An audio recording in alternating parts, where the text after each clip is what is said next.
राधे राधे सभी को। तो साथियों, आज की क्लास जो रहने वाली है बहुत ज़्यादा महत्वपूर्ण रहने वाली है, क्योंकि आप सभी के कमेंट आते हैं कि इंडिया ज्योग्राफी का हमें रिवीजन करा दो, सभी टॉपिक का कम समय में, और जो मोस्ट इंपॉर्टेंट चीज़ें उनको करवा दो, यानी कि जो मोस्ट इंपॉर्टेंट जो फैक्ट है वो करवा दो। तो देखो, वैसे तो आप भारत का भूगोल करोगे तो आपको बहुत टाइम लगता है, पर मैंने वो चीज़ें इसमें ऐड की हैं, उसी अकॉर्डिंग आपको करवाऊंगी, कम समय में आपका रिवीजन हो जाएगा। तो अब एग्जाम के टाइम नहीं बचे हैं जो आपके आने के लिए महत्वपूर्ण चीजें हैं, ठीक है। तो सबसे पहले साथियों बात करते हैं अपने, यानी कि अपने करेंगे नदियों से, ठीक है। तो साथियों, भारत में अपवाह तंत्र से जितने भी प्रश्न बन सकते हैं वो अपने सबसे पहले कर लेते हैं, ठीक है ना। सबसे पहला क्वेश्चन है कि भागीरथी व अलकनंदा कहाँ पर मिलती है, तो ध्यान रखना देवप्रयाग में मिलती है। फटाफट रहेगा अपना, ज़्यादा टाइम नहीं लगेगा। तो ये उत्तराखंड में टेहरी गढ़वाल जिले में एक शहर व नगर पालिका है। तो भागीरथ अलकनंदा कहाँ पर, देवप्रयाग में। कावेरी नदी का उद्गम स्थल पूछे तो कावेरी नदी का उद्गम स्थल ब्रह्मगिरी पहाड़ी से। कावेरी की सहायक नदियां देख लो साथियों, इससे पूछा जाता है।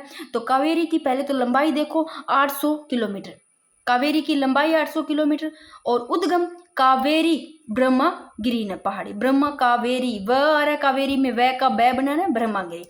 अब बात करते साथियों इसकी सहायक नदियां कावेरी की, देखो हिमालती, कामिनी, भवानी, सिमसा, ये है कावेरी की सहायक नदियां। फिर बात करते हैं देश की सबसे बड़ी खारे पानी की झील चिल्का, कौन सी है, चिल्का, उड़ीसा में स्थित है। तो देश की सबसे खारे पानी की झील चिल्का। महानदी किस राज्य में बहती है, तो महानदी साथियों उड़ीसा में बहती है, और महानदी को ध्यान रखो उड़ीसा का शौक भी कहते हैं, ठीक है। कुल लंबाई पूछे आपको तो कितनी है, 851 किलोमीटर। उद्गम स्थल पूछे, महानदी का उद्गम स्थल सिहावा पहाड़ी से, ऐसे लोग महानदी की पूछ जाए, महान है सिहावा, महान है, ऐसे याद रह जाएगा। और महानदी की सहायक नदियों की बात करें तो महानदी की सहायक नदियां हैं पेरी, सोडूर, शिवनाथ, हसदेव, अस्ता, जोगतेल, ये सब किसकी है, महानदी की सहायक नदी। एक बार फिर से देख लो कि भागीरथी अलकनंदा देवप्रयाग पर मिलती है, कावेरी का उद्गम स्थल ब्रह्मगिरी पहाड़ी, और कावेरी की सहायक नदियां देख लो। फिर बात करते हैं देश की सबसे खारे पानी की झीलों की, चिल्का, और महानदी किस राज्य में बहती है, तो उड़ीसा में बहती है, और महानदी को उड़ीसा का शौक कहते हैं। ये आगे इस महानदी की सहायक नदी है, और उद्गम स्थल महानदी का है सिहावा पहाड़ी। अब बात करें साथियों इसमें जो शिवनाथ है महानदी की सहायक नदी, ये शिवनाथ है ना, ये सबसे बड़ी सहायक नदी है महानदी की, ठीक है। ऐसे लो महान कौन है, शिव है, तो सबसे बड़ी नदी सहायक नदी कौन सी होगी, शिवनाथ, ऐसे याद रह जाएगा। फिर बात करें किस नदी को जैविक मरुस्थल कहा जाता है, तो जैविक मरुस्थल दामोदर नदी को, किसको, दामोदर नदी को जैविक मरुस्थल कहा जाता है, और प्रदूषकों के कारण इसे जैविक मरुस्थल कहा गया। दामोदर नदी को क्यों कहा गया, प्रदूषकों के कारण जैविक मरुस्थल कहा गया, अर्थात ऐसा जीवन मिला जहाँ कोई मछली या कोई जलीय जानवर हो। नेक्स्ट है कि गंगा नदी को बांग्लादेश में क्या कहते हैं, पद्मा, ध्यान रखना। तो पद्मा नाम से कौन सी जाती है, गंगा नदी को, कहा, बांग्लादेश में। गंगा नदी बांग्लादेश में प्रवेश करते ही देखो पद्मा के नाम, जब गंगा नदी बांग्लादेश में प्रवेश करती है तो प्रवेश करते ही पद्मा के नाम से जानी जाती है, और बांग्लादेश में गंगा की मुख्य धारा है। फिर बात करें साथियों गंगा नदी को बांग्लादेश में पद्मा कहते हैं, और ब्रह्मपुत्र को बांग्लादेश में जमुना, ब्रह्मपुत्र को जमुना, गंगा नदी को पद्मा, कहाँ, बांग्लादेश में, याद रह जाएगा। गंगा और ब्रह्मपुत्र की संयुक्त धारा को मेघना कहा कहलाती है। अब ध्यान रखना कि गंगा नदी को बांग्लादेश में पद्मा कैसे याद करोगे आप, गंगा, आप लोग गंगा में नहा कर आते हैं ना, और वहां पर अपने पदम धोते हैं, ऐसे लोग पैर धोते हैं, पदम याद रख लेना। और ब्रह्मपुत्र में आ रहा है, यानी कि पुत्र ब्रह्मपुत्र, उसको आपको यानी कि जमुना कैसे भी आप कनेक्ट कर लो, जमुना।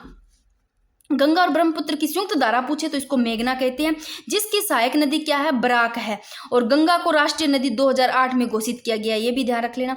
लोकटक झील मणिपुर राज्य में स्थित है। अब आपको पूछे कि लोकटक झील कहाँ स्थित है, तो मणिपुर राज्य में। यह झील उत्तरी पूर्वी भारत में स्थित सबसे बड़े मीठे पानी की झील है साथियों। जो ये सभी टॉपिक से इतने शानदार नोट्स हैं, अगर आप लोगों ने अभी तक कुछ भी नहीं पढ़ा है ना, इंडिया ज्योग्राफी में कुछ भी नहीं पढ़ा है, तो ये जितने भी मैंने यहाँ पर लिए हैं आप सभी के लिए रामबाण साबित होने वाले हैं, ठीक है। यह झील उत्तर पूर्वी भारत में स्थित सबसे बड़ी मीठे पानी की झील है। और यह विश्व का एकमात्र तैरता हुआ केबुल लांगजाओ नेशनल पार्क उपस्थित है। 1990 में इस झील को किसको लोकटक झील कहाँ है? मणिपुर में। क्या याद नहीं रहता? तो लोकटक से देखो, लोकटक से लोकट नाम याद रहेगा और लोकट में मणि लगी होती है, ऐसे याद रख लेना। तो लोकटक झील कहाँ है? मणिपुर में। और इसी झील को, लोकटक झील को 1990 में आर्द्रभूमि सूची में शामिल किया गया। अब आपको पूछे कि जो लोकटक झील है इसको आर्द्रभूमि में कब सूची में शामिल किया गया? तो 1990 में। और इस झील को मोट्रेक्स रिकॉर्ड में शामिल किया गया। और एक पुलकिट झील है, देखो लोकटक झील मणिपुर में, लोकट मणि का लगा हुआ है ऐसे लो। और पुलिकट झील को पक्षी अभ्यारण्य घोषित किया गया कब? 1987 में। और यह झील, जो पुलिकट झील है, ये आंध्र प्रदेश में है। याद नहीं रहते पुलिकट झील कहाँ है? देखो पुलिकट से आ रहा है पुल, और पुल और कोई बंदा जा रहा है आंध्र प्रदेश से, अंधा बंदा जा रहा है, और पुल के पास से निकला है, अंधा बंदा पुल के पास से निकला है, पुलिकट पुल के पास से अंधा बंदा निकला है, गिर जाएगा, कैसे भी कनेक्ट कर लेना। फिर देखो साथियों, यहाँ पर बात करें तो एक ग्रेटर पलगिंगो है, एक किंगफिशर है। ये पक्षी कहाँ पर पाए जाते हैं? यहाँ पुलकट झील की बात करें तो यहाँ झील आंध्र प्रदेश में स्थित है, और यहाँ पर पाए जाते हैं ग्रेटर पलगिंगो और किंगफिशर पक्षी पाए जाते हैं। फिर बात करें साथियों, वैनगंगा और पैनगंगा गोदावरी की सहायक नदियां पूछिए आपको। तो देखो पहले तो बात करते हैं साथियों, गोदावरी को वृद्धगंगा भी कहते हैं। ध्यान रखना, गोदावरी को क्या कहते हैं? वृद्धगंगा। और गोदावरी से एक पहले की बुढ़ी दादी होती थी ना, उनका नाम होता था गोदावरी दादी। याद रख लेना, गोदावरी दादी, वृद्ध होती थी, बुढ़ा, ऐसे याद रह जाए। गोदावरी को क्या कहते हैं? वृद्धगंगा। अब बात करें साथियों, गोदावरी के अन्य सहायक नदियां देखो, गोदावरी, मंजरा, वरदा, प्राणहिता, प्रवश, पूर्णा। और गोदावरी नाम ही गोदावरी है, गोदावरी दादी वृद्ध से याद रखना। और दादी है वो कई बार वृद्धा उनमें जाती है, से लोग वृद्धा, प्राणहित, सबके लिए प्राणहित होती है, प्रवश, पूर्णा, पूरी पूर्णा होती है, मंजरा, कैसे भी इससे कनेक्ट कर लेना। गोदावरी की पूजा तो मंजरा, वरदा, प्राणहिता, प्रवश, पूर्णा। भाई अभी कुछ चीज़ें होती है जो खुद को कनेक्ट करके याद करनी पड़ती है, वो चीज़ आप अपने माइंड में इसी हिसाब से कनेक्ट कर लिया करो, याद रह जाती है। फिर बात करें साथियों, जो कृष्णा नदी जल विवाद है, ये पूछे आपको किन राज्यों के मध्य स्थित है? तो कृष्णा नदी जल विवाद महाराष्ट्र और कर्नाटक, आंध्र प्रदेश, ध्यान रखना। और कृष्णा नदी जल विवाद निपटारे हेतु कृष्णा जल विवाद न्यायाधिकरण की स्थापना पूछे तो 1969 में हुई। और सतलज का उद्गम स्थल कौन सा है? तो राक्षस ताल। देखो या भाई इतना सारे याद, इसलिए मैंने मोस्ट इंपॉर्टेंट फैक्ट लिए हैं, और फिर भी ये भी याद नहीं रहते एग्जाम टाइम में, तो थोड़ा सा याद करवाने की कोशिश मैं ही करती हूँ। देखो सतलज का उद्गम स्थल बात करें सत, और राक्षस ताल, और राक्षस में राक्षस नाम आ रही है, सतलज में सत यानी कि जोर आ रहा है ना। और राक्षस होते ना, उसमें वो अपना कुछ भी करने के लिए पूरा सत लगाता है, राक्षस को देखा ही है। तो सतलज नदी का उद्गम पूछे तो राक्षस ताल। और सतलज का भारत में प्रवेश शिपकिला दर्रे से, वैसे मैंने बात की जितनी भी नदी है उनका उद्गम स्थल मैंने ट्रिक से करवा रखी है। सतलज का भारत में प्रवेश शिपकला दर्रे से, सतलज और शय से आपको पूछा है भारत में प्रवेश कहां से कर? शय से, शिपकला दर्रे से। कोशी नदी को बिहार का, अब देखो कोशी नदी को तो बिहार का शोक कहते हैं, और बंगाल का शोक दामोदर को कहते हैं, उड़ीसा का शोक महानदी को कहते हैं। याद नहीं रहता, बंगाल, दामोदर नदी को बंगाल, देखो बंगाल में पीछे रहा गाल, और गाल पर वही बंदा थप्पड़ मारेगा, गाल पर जिसमें दम होगा, हर कोई थोड़ी मार सकता है, डर लगता है भाई, जो मारेगा उसमें दम होगा। कोशी नदी, और कोशी, जो बंदा पीछे आ रहा है बिहार, जो हार जाता है ना, हार जाता है वो अपने आप को कोसता है ना, अपने आप को कोसता रहता है। तो कोशी नदी को बिहार का शोक, हार वाला आ जाता है पीछे, तो कोशी याद रखना। पीछे आता है दम, यानी कि आ गया था दम रखता है गाल पर थप्पड़ मारने का, बंगाल का शोक। उड़ीसा महानदी, और भाई कई बार उडू उडू करता है किसी का दिल, और वो बड़ा ही महान बंदा होता है जिसका उडू उडू दिल करता है, भाई याद करवा रही हूँ, कुछ ज्यादा मत सोचना। उड़ीसा का शोक महानदी, ठीक है। और बिहार में बाढ़ लाने के कारण यह बिहार का शोक कहलाती है। कौन सी की बात कर रहे हैं? कोशी नदी की बात करें, इसको बिहार का शोक कहते हैं। क्यों कहते हैं? क्योंकि बिहार में बाढ़ लाने के कारण इसको बिहार का शोक कहते हैं। कोशी नदी का उद्गम पूछे तो कोशी नदी का उद्गम तिब्बत से, ठीक है। और बेतवा नदी पूछे आपको कहाँ मिलती है? तो बेतवा यमुना में मिलती है। और यमुना की अन्य सहायक नदियां देख लो, बेतवा तो है ही है, और बेतवा मिलती कहाँ है? यमुना में मिलती है। तो यमुना की सहायक नदी बेतवा, छोटी सिंधु, सेंगर, और कुल लंबाई पूछे यमुना की तो 1376 किलोमीटर। फिर साथियों बात करते हैं कि दामोदर नदी कहाँ बहती है? दामोदर नदी झारखंड और बंगाल में बहती है। दामोदर नदी कहाँ? और बंगाल नदी को क्या कहते हैं, बंगाल को सॉरी दामोदर नदी को बंगाल का क्या कहते हैं, शोक कहते हैं। तो झारखंड व बंगाल में बहती है दामोदर नदी। और बंगाल का शोक देखो दामोदर नदी को कहा जाता है। पश्चिमी बंगाल के मैदानी भागों में बाढ़ के कारण कहा जाता है इसको बंगाल का शोक। और जो बिहार का शोक कोसी को कहते हैं वो बिहार में बाढ़ लाने के कारण कहते हैं। और दामोदर नदी को बंगाल का शोक इसलिए कहते हैं कि पश्चिम बंगाल के मैदानी भागों में बाढ़ के कारण। और इसकी जो सहायक नदी है दामोदर नदी की, देखो दामोदर, बराकर, बराकर, कोनार, बोकारो, हाहारो, जमुनिया, कैसे याद रखोगे। और देखो इसका नाम भी याद किया था ना, बंगाल का शोक। दम, दम जो दम रखता है वो गाल पे थप्पड़ मारेगा। बंगाल का शोक याद रह गया भाई, याद करवाना, ज्यादा मत सोचना। और जो दम रखता है बंदा, दम रखता है वो हाहारो इससे करता रहता है, याद रख लो। और बोकारो सारे दिन दम ही रखता है, तभी उसमें इतना दम है, बोकारा बोकता रहता है, हा करता रहता है। कोनार, बराकार, बकता रहता है, बराकार, बोकारो, ऐसे याद रख लेना, थोड़ी सी याद रह जाएगी भी, दम वाली में पड़ा है। जमुनिया याद रख लेना एक, ठीक है। फिर बात करते हैं साथियों कि यहां पर मैंने लिखी है सिंधु की सहायक नदी। किसकी है, सिंधु की सहायक नदियां। ये देखो सिंधु की सहायक नदियां पूछे आपको। देखो ये जो ऊपर लिखी है मैंने, यहाँ लिखा दाईं ओर से मिलने वाली, और ये जो लिखी है मैंने बाईं ओर से। तो देखो सिंधु की सहायक नदी आपको पूछ ले कि तोची किसकी नदी है, तोची सिंधु की नदी है। गोमल पूछे, चाहे आपको रावी ये बाईं वाली कोई भी नाम लेकर पूछ ले किसकी सहायक नदी है, तो सिंधु की पहले तो याद करना सीधी, फिर दाएं बाईं से याद करना। देखो तोची सिंधु की सहायक नदी, गोमल, जोल, लोचो, काबुल, शोक, सब की सब सिंधु। स से सिंधु, स से शोक, सिंधु, काबुल, लोचो, जोल, गोमल, तोची। फिर बात करिए सदाई ओर से मिलने वाली झेलम किसकी है, सिंधु की। इंपॉर्टेंट है झेलम, तो याद भी रहती होगी सिंधु की नदी सहायक। झेलम चिनाब तो हर किसी को याद होगी कि सिंधु की नदी, दोनों इंपॉर्टेंट है। झेलम चिनाब सिंधु की। रावी भी इंपॉर्टेंट है, रावी, व्यास, सतलज, ये सब की सब जो बाईं वाली इंपॉर्टेंट है। झेलम, चिनाब, रावी, व्यास, सतलज, जो चीजें आपको याद है ना, जो याद रहती है, इजी है, बार बार पढ़ी है, वो बाईं ओर से याद रखना। बार बार पढ़ी है वो बाईं ओर से याद रखना। सिंधु की सहायक नदियां ये। फिर बात करते हैं साथियों ब्रह्मपुत्र की सहायक नदियां। ये किसकी है, सबकी सब ये है ब्रह्मपुत्र की। किसकी है, ब्रह्मपुत्र की सहायक नदियां, ठीक है। तो देखो ये मैंने लिखी है बाईं तरफ से ब्रह्मपुत्र वाली, ये लिखी है मैंने दाईं तरफ से सबकी सब। देखो ब्रह्मपुत्र की सहायक नदियां पहले तो सीधी देख लो कौन सी है, आपको याद करनी है। पहले सीधी देखो, ब्रह्मपुत्र, पुत्र आ रहा है पीछे, किसी का पुत्र होता है ना, पूरा ब्रह्मपुत्र है ना, ऐसे यार को पुत्र ऐसे याद रह जाएगी। पुत्र हर कोई चाहता है कि पुत्र कैसा हो, लोहे जैसा मजबूत हो, हर किसी से डरने वाला ना हो, दिबांग से यानी कि दबंग हो। ब्रह्मपुत्र, ब्रह्मपुत्र नदी की पूछ रहे, दबंग हो, दिबांग हो, ऐसे लोहित, लोहे जैसा हो। और धनश्री, धनवाड़ा भी हो, पैसा मतलब पास में रखे है ना। और कोलिंग से आप रखना कूल कूल, ठंडा ठंडा हो, याद थोड़ी बहुत एक तो ऐसे याद रह जाएगी आपको इसकी नदियां। दिबांग, लोहित, कोलिंग पूछे आपको। और संकोच से लो भाई, संकोच ना करता हो, है ना। और मानस तो होता ही है, पुत्र मानस याद रह जाएगा। और स्वर्णगिरी से यानी कि सोने के समान हो, अच्छा रंग हो, रंग भी याद रह जाएगी, स्वर्णगिरी यानी कि पुत्र। पुत्र की जब भी आई पीछे ब्रह्मपुत्र, पुत्र वाली रंग, स्वर्णगिरी, मानस, ये चीजें तो भूलोगे नहीं। संकोच, कोलिंग, कूल कूल, है ना। और आंखों में बच्चे के क्या, सुरमा दिखता हो, सुरमा डाला हुआ, ऐसे याद रख लो। धनश्री, धन पैसे वाला, लोहित, दिबांग, ये चीजें तो याद होगी।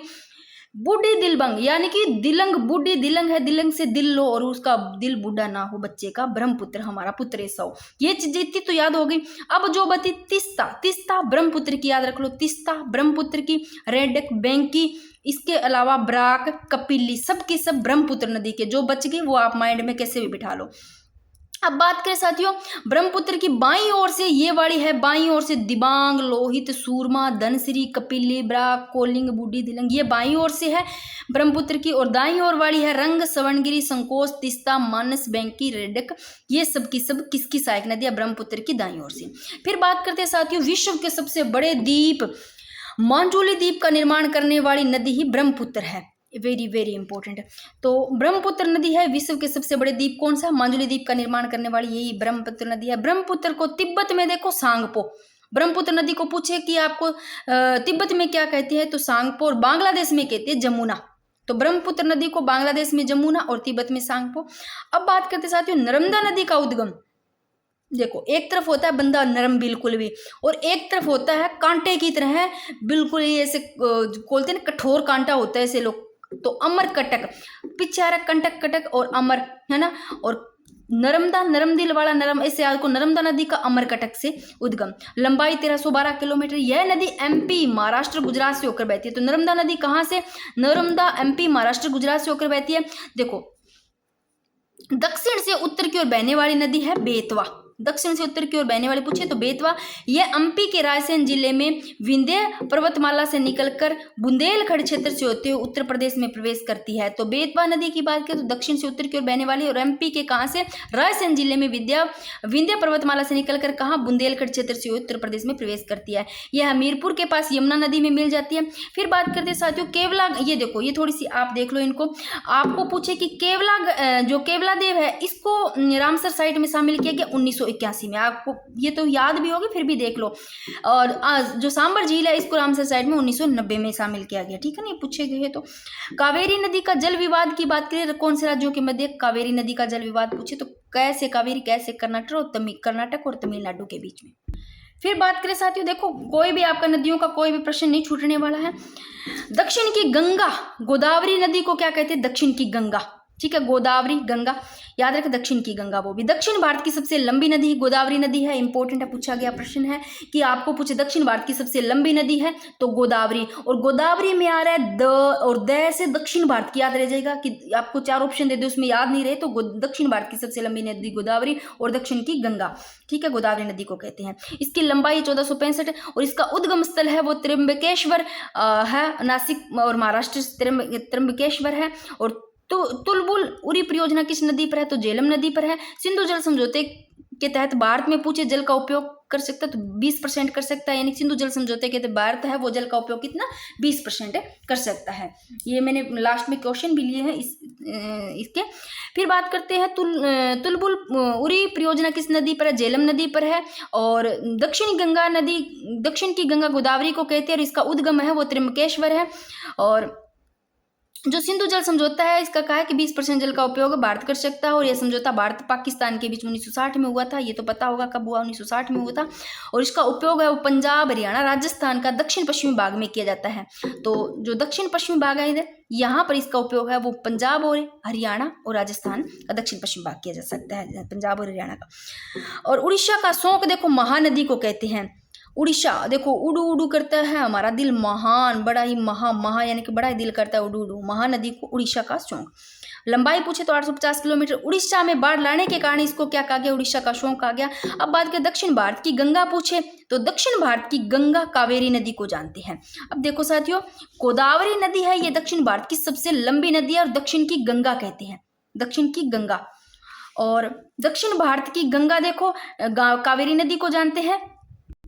और आपको पूछे कि दक्षिण भारत की गंगा जो कावेरी नदी है, इसकी सहायक नदियां पूछे, दक्षिण भारत की गंगा यानी कि जो कावेरी नदी है, दक्षिण भारत की गंगा की सहायक नदियां 5 राज्यों से होकर गुजरती है। कौन कौन से राज्यों से, महाराष्ट्र, एमपी और ओडिशा, छत्तीसगढ़, आंध्र प्रदेश, यानी कि 5 राज्यों से होकर गुजरती है दक्षिण भारत की गंगा सहायक नदियां। कहाँ, 5 राज्यों से, महाराष्ट्र, एमपी, ओडिशा, छत्तीसगढ़, आंध्र प्रदेश।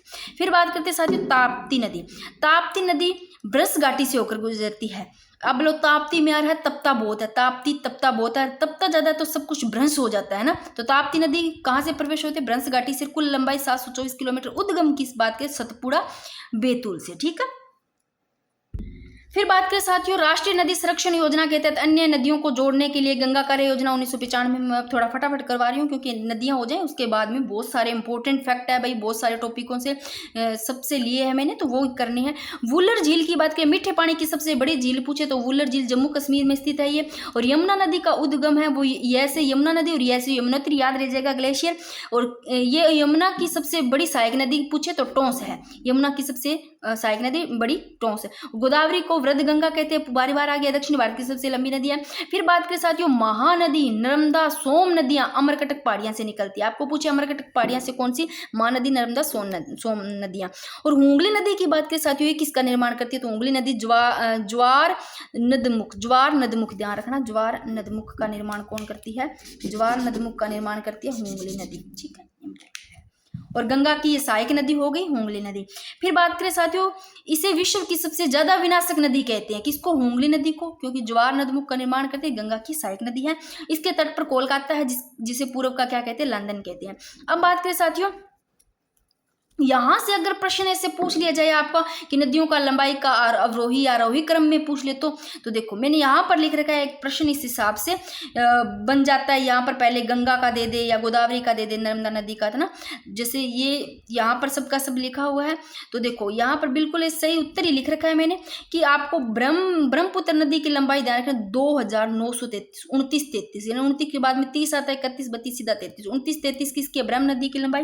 गंगा की देखो, गंगा 25 25 ग आ रहा है, फिर ग आ रहा है, यानी कि ग को 25 दे दो, इस ग को 25 दे दो, गंगा 25 25 किलोमीटर। गोदावरी की 1465 और नर्मदा की 1302। सबसे ज्यादा देखो ब्रह्मपुत्र नदी की सबसे पहले आई 2933, गंगा की 25 25, गोदावरी की 1465 और नर्मदा की 1302 किलोमीटर। याद रह जाएगी, यानी किसी प्रकार है अवरोही क्रम में।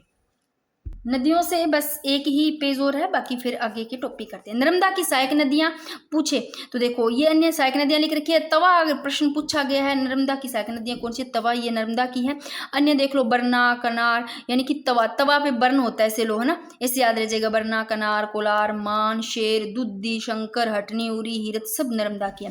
फिर बात करें भारत नेपाल के मध्य काली नदी सीमा बनाती है, तो काली नदी सीमा भारत नेपाल के मध्य बनाती है। दोनों देशों के मध्य विवाद को काला पानी नदी जल विवाद कहते हैं। भारत में बहने वाली सबसे लंबी नदी है वो गंगा है, 25 25 अभी बताया किलोमीटर इसकी लंबाई है। और भागीरथी इसकी क्या है? प्रधान शाखा है। कृष्णा नदी का उद्गम स्थल पूछे तो महाबलेश्वर और कुल लंबाई 1402 किलोमीटर। फिर बात करें कृष्णा की, ये सहायक नदियां साथियों, कृष्णा की पंचगंगा दूध गंगा। कृष्ण जी को आपको यानी कि दूध चढ़ाना है वो पंचगंगा, पांचों से मतलब पंचतंत्र, पंचों से मिलाकर के ऐसे याद रखना, पंच तत्व, ठीक है। पंचगंगा दूध गंगा कृष्ण जी को ऐसे चढ़ाना। कृष्ण की साइन पंचगंगा दूध गंगा। कोयना भीमा घाट प्रभा माल प्रभा, घाट प्रभा प्रभा आता है, माल प्रभा घाट प्रभा, तुंग भद्रा भद्रा ना, तो ये कृष्णा की सहायक नदी है। फिर बात करें साथियों सिंधु की सबसे छोटी नदी पूछे तो रावी है सबसे छोटी नदी। देश में नई नदी आपको पूछे, देश में नदी सफाई कार्यक्रम का शुभारंभ पूछे तो 1985 में हुआ और इसका शुभारंभ है वो गंगा एक्शन प्लान के साथ हुआ था, ठीक है। फिर बात करें साथियों कि देखो ये भी प्रश्न बहुत अच्छे हैं। रबी फसल विपणन सत्र 2025-26 के लिए घोषित न्यूनतम समर्थन मूल्य एमएसपी है, इस पर विचार करने हैं। मैंने देखो आपके लिए चाहे भले ही प्रश्न बनाए हो, पर वो एक प्रश्न का तो ऐसे मानना है, प्रश्न बनाए हो इसी हिसाब से, जैसे प्रश्न पूछे जाते हैं उसी हिसाब से बनाए। बट ज़्यादातर आपको सत्य वाला मिलेंगे सब, क्योंकि आपका इसमें रिवीजन हो रहा है सब, यानी कि पूरा का पूरा ऐसे थ्योरी टाइप मैंने लिया है, ठीक है। तो देखो गेहूं का एमएसपी पूछे तो गेहूं का एमएसपी निर्धारित किया गया 2425। रबी फसल विपणन स्तर 2025-26 के लिए न्यूनतम समर्थन मूल्य है। बात करें गेहूं का एमएसपी 2425 निर्धारित किया गया, जो उत्पादन लागत पर 105% का लाभ मिल जाए, 105% का मार्जिन प्रदान करता है। तो सबसे ज्यादा जो लाभ दिया गया 105% का वो गेहूं पर, देखो इनका तो 210 है ना। तो ये देखो सबसे ज्यादा आपको पूछे कि गेहूं पर, किस पर? गेहूं पर सर्वाधिक कितना 105% का लाभ यानी कि मार्जिन दिया गया। तो गेहूं का एमएसपी 2425 निर्धारित किया गया और चने का एमएसपी 5650 है, जिसे पिछले वर्षों की तुलना में कितने रुपए 210 की क्या हुई? वृद्धि हुई। फिर बात करते हैं मसूर का एमएसपी 6700 प्रति क्विंटल तय किया गया। तो इसमें साथियों तीनों के तीनों सत्य है, यानी कि एक प्रकार से मैंने भले प्रश्न बना दिया कि इसमें से कौन सा सत्य है, तो तीनों के तीनों सत्य है। वैसे आपका ये रिवीजन के लिए सभी लिए मैंने, ठीक है। देखो गेहूं पर सर्वाधिक 105% का लाभ है वो मार्जिन यानी कि लाभ मार्जिन दिया गया। फिर अब चावल से संबंधित देख लो, प्रश्न ही बनाए हैं वैसे तो, और वैसे मैंने आपका थ्योरी टाइप हो जाता है। चाय से संबंधित देखो, चावल से, चावल क्या है? भारत की एक मुख्य खाद्यान्न फसल है। अगर ऑप्शन में आते हैं आपको 4 ऑप्शन दिए जाते हैं, एक ऑप्शन में आता है कि चावल भारत की मुख्य खाद्यान्न फसल है, तो वो सही होती है। फिर आता है उसमें कि और इसके लिए उच्च तापमान में अधिकता आर्द्रता अनिवार्य है या जैसे दिन नहीं अनिवार्य, तो भाई इसके लिए उच्च तापमान चावल के लिए और अधिक आर्द्रता जरूरी है, अनिवार्य है। और वैसे प्रश्न बना दिया तो ये भी सही है, ये भी सही है, ठीक है। फिर असम और बंगाल के डेल्टाई क्षेत्रों में इसकी साल में कितनी 3 फसलें की जाती है। असम पश्चिम बंगाल, देखो असम पश्चिम बंगाल ओडिशा में धान की 3 फसलें ओस अमन बोरो ये ली जाती है। यहाँ पर ये तीनों के तीनों ऑप्शन हो जाते हैं सही। और देखो भारत विश्व में पूछे आपको चावल उत्पादन में चीन के बाद में है वो दूसरे स्थान पर है। भारत है वो विश्व में दूसरे स्थान पर है और चीन के बाद में है दूसरे स्थान पर ये, ठीक है। तो पहले चीन। और चावल की फसल के लिए कितने 25 सेंटीग्रेड से ऊपर तापमान और 100 सेमी से अधिक वार्षिक वर्षा की आवश्यकता होती है। 100 से अधिक ही होती है चावल, तभी होता है चावल में सेम में ही होता है, अभी पता है आपको। तो ये भी आपका कोई दिक्कत नहीं है। फिर बात करते हैं साथियों कपास। कपास के लिए आपको पता सबसे अच्छी काली मिट्टी होती है, और चाय के लिए उपजाऊ और जीवाश्म युक्त मिट्टी चाहिए। और रबड़ के लिए ये अगर प्रश्न पूछे जाते हैं, एक ऑप्शन में 4 दे दिए, कौन सा सत्य है, तो ये अगर याद है तो आप कर लोगे। कि रबड़ है, पूछे कि एक भूमध्य रेखीय फसल है, तो ऑप्शन में दिया जाता है तो सही है। मक्का देखो पुरानी जलोढ़ मिट्टी में अच्छी पैदावार, मक्का की होती है वो पुरानी जलोढ़ मिट्टी में, और कपास के लिए काली मिट्टी, और चाय के लिए उपजाऊ और जीवाश्म युक्त मिट्टी। फिर बात करते हैं साथियों यहाँ पर स्थानांतरित कृषि लिखिए, जो इनके वैश्विक नाम है विश्व में, देखो क्या क्या। मेक्सिको में स्थानांतरित कृषि को क्या कहते हैं, मिल्पा। मैं से मेक्सिको, मैं से मिल्पा, मेक्सिको में स्थानांतरित कृषि को मिल्पा। ब्राजील में रोका, ठीक है ना, ब्राजील में रोका। और वियतनाम में रे, वियतनाम में रे इंपॉर्टेंट है। इंडोनेशिया में लद्दाख, ठीक है। फिर बात करें साथियों की, देखो यहाँ प्रश्न बनाया है मैंने, और वैसे इसमें सारे के सारे आपके सही आ जाते हैं, आपका व्याख्या हो जाता है, ठीक है ना। वैसे प्रश्न बना दिया, ऐसे प्रश्न आता है। तो देखो उत्तरी आपको पूछा जा रहा है, उत्तरी पूर्वी मानसून, लौटता मानसून के बारे में। जो लौटता मानसून है, जो उत्तरी पूर्वी मानसून, उसके बारे में पूछा है कि कौन सा सत्य कथन है। तो देखो प्रश्न में दिया जाता है, ऑप्शन में आता है कि लौटता मानसून बंगाल की खाड़ी से। कहाँ से लौटता मानसून? बंगाल की खाड़ी से आर्द्रता ग्रहण कर, क्योंकि लौटता मानसून है वो बंगाल की खाड़ी से आर्द्रता ग्रहण करके कोरोमंडल तट पर यानी कि तमिलनाडु पर वर्षा करता है। तो लौटता मानसून साथियों कहाँ पर वर्षा करता है? लौटता मानसून इंपॉर्टेंट है, कोरोमंडल तट पर तमिलनाडु पर वर्षा करता है। और कहाँ से? बंगाल की खाड़ी से आर्द्रता ग्रहण करता हुआ लौटता मानसून है वो कोरोमंडल पर क्या करता है? बारिश। फिर आपको कथन ए दे दिया, फिर आपको कथन आर देकर पूछा जाता है कि कोरियोलिस बल के प्रभाव से ये पवनें उत्तर पूर्व से दक्षिण पश्चिम की ओर चलती है। हाँ तो साथियों, क्योंकि कोरियोलिस जो बल है, कोरियोलिस बल है, इसके प्रभाव से जो ये पवनें हैं वो उत्तर और पूर्व से फिर दक्षिण पश्चिम की ओर चलती है, यानी कि ऐसे चलती है, उत्तर पूर्व से दक्षिण पश्चिम की ओर चलती है। तो ऑप्शन ये भी सही है, दोनों के दोनों क्या है? सही है। तो ये यार दोनों से यार इसकी सही व्याख्या है। ये देखो शीत ऋतु में जब मानसून लौटता है, कब? शीत ऋतु में जब मानसून लौटता है तो ये कोरोमंडल तट पर, यानी कि जो तमिलनाडु कोरोमंडल तट है उस पर क्या करती है? बारिश करती है। बंगाल की खाड़ी से आर्द्रता ग्रहण करता हुए जो मानसून है, लौटता मानसून, वो करता है। फिर इसी कारण तमिलनाडु में सर्दियों में सर्वाधिक बाढ़ की क्या हो जाती है? संभावना रहती है।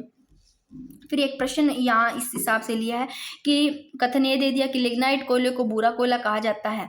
फिर आर दे दिया, कारण आर, इसमें कार्बन की मात्रा 30 से 50% तक होती है, यह निम्न गुणवत्ता का होता है। तो ये दोनों ही सही है, क्योंकि लिग्नाइट कोयले को बुरा कोयला कहा जाता है। लिग्नाइट में नमी और अधिक होती है और कार्बन कम होने के कारण इसका रंग क्या होता है? देखो भूरा होता है, क्योंकि नमी तो ज्यादा होती है और इसका जो कार्बन है वो कम होता है, इस कारण इसका भूरा रंग होता है। और धुआं भी क्या देता है? ज्यादा देता है। ऐसे लो भूरा भूरा तो धुआं ज्यादा देगा, इसे याद रख लेना। इसमें कार्बन की मात्रा 30 से 50% तक होती है, या निम्न गुणवत्ता का होता है। दोनों के दोनों सही है। फिर बात के साथ यहाँ पर मैंने कुछ लिखी है कि बिठड़ी पवन ऊर्जा संयंत्र आपको पूछे कहाँ स्थित है? बिठड़ी पवन, तो ये फलोदी में, बिठड़ी फलोदी जोधपुर में। अमर सागर जो ऊर्जा संयंत्र है ये जैसलमेर में है, ये इंपॉर्टेंट है। अमर सागर ऊर्जा संयंत्र जैसलमेर में है। हर्ष पर्वत सीकर में, देवगढ़ प्रतापगढ़ में है। फिर बात करें साथियों की भारत की पहली तेल शोधनशाला असम राज्य के डिगबोई क्षेत्र में स्थापित की गई। आपको पूछ रहे कि भारत की पहली तेल शोधनशाला कहाँ? असम राज्य के कौन से डिगबोई क्षेत्र में स्थापित की गई, जहाँ तेल शोधन का कार्य वो भारत की स्वतंत्रता से पहले ही 1901 में प्रारंभ हो गया। और स्वतंत्रता के बाद देश की पहली तेल शोधशाला पूछे तो आपको शोधनशाला 1954 में बंबई में स्थापित की गई। अब देखो साथियों, गन्ने से आपको कोई प्रश्न पूछा जाता है। देखो कृषि से संबंधित भी प्रश्न मैंने काफी लिए हैं। देखो गन्ने से कोई प्रश्न पूछा जाता है कि आपको ऑप्शन में 4 ऑप्शन दे दिए। पहला ऑप्शन हो कि गन्ना एक उष्ण और उपोष्ण कटिबंधीय फसल है, तो उसमें आपको पूछ रहे कि असत्य चुनिए या सत्य चुनिए। अगर सत्य दिया है तो गन्ना भाई एक उष्ण और उपोष्ण कटिबंधीय फसल है, सही है, पहली बात। फिर इसे तैयार होने के लिए लगभग 1 वर्ष का समय लगता है साथियों। गन्ने को तैयार होने में कितना? 1 वर्ष का समय लगता है, ये भी सही है। फिर गन्ना उत्पादन में भारत का विश्व में स्थान पूछे तो देखो गन्ना उत्पादन में भारत का है ना, गन्ना उत्पादन में भारत का विश्व में सेकंड स्थान है, यानी कि दूसरा। तो पहला किसका है? पहला है ब्राजील का। ध्यान रखना, गन्ना उत्पादन में फर्स्ट स्थान ब्राजील का, दूसरा किसका है? दूसरा है इसका भारत का। भारत का विश्व में दूसरा स्थान है, प्रथम स्थान है वो ब्राजील का, ठीक है। तो ये इंपॉर्टेंट है, इसमें सभी के सभी सत्य है। फिर बात करते हैं साथियों, एक प्रश्न लिया है ये राजस्थान से संबंधित है, राजस्थान के संदर्भ में स्थानांतरित कृषि, क्योंकि यहाँ से बार बार प्रश्न पूछे गए इसलिए मैंने इसमें ऐड किया है कि वालरा दक्षिणी पूर्वी, कहाँ दक्षिणी पूर्वी राजस्थान में की जाने वाली कृषि पूछे तो वालरा है। ची माता है, भिल्लों के द्वारा की जाती है, वो भी ची माता कहाँ, पहाड़ी भागों में। ची माता कहाँ पर, पहाड़ी भागों में। और दजिया भिल्लों द्वारा मैदानी भागों से, मैदानी भाग की दजियां उड़ा दी, दजिया से दजिया मैदानी भागों में की जाने वाली दजिया, ठीक है। फिर एक प्रश्न है साथियों कि रोपण कृषि से संबंधित असत्य कथन चुनिए। मैंने इसमें एक असत्य डाल दिया है जो कि ये है कि ये मैंने यहाँ पुराना तो व्रत था, मैंने यहाँ छोटा लिखा है। ये छोटे पैमाने पर की जाने वाली कम श्रम वाली कृषि है। क्या रोपण कृषि है वो छोटे पैमाने पर की जाने वाली कम श्रम वाली है? तो ये पहला ही ऑप्शन इसका गलत हो गया। तो देखो यहाँ पर पहला ऑप्शन गलत है। क्या आना था कि रोपण कृषि में वृहद पैमाने पर, बड़े पैमाने पर श्रम और भारी पूंजी की आवश्यकता होती है, ये आना था। तो मैंने एक असत्य ऑप्शन ले लिया। तो ये देख लो, पहला ऑप्शन हो जाता है गलत। फिर दूसरा है कि भारत में रोपण कृषि का मुख्य उदाहरण असम में चाय और कर्नाटक में कॉफी है। देखो असम में चाय और कर्नाटक में क्या है, कॉफी है। ये भारत में रोपण कृषि का मुख्य उदाहरण है। रोपण कृषि में चाय, कहवा, नारियल और रबर जैसी क्या फसलें शामिल है।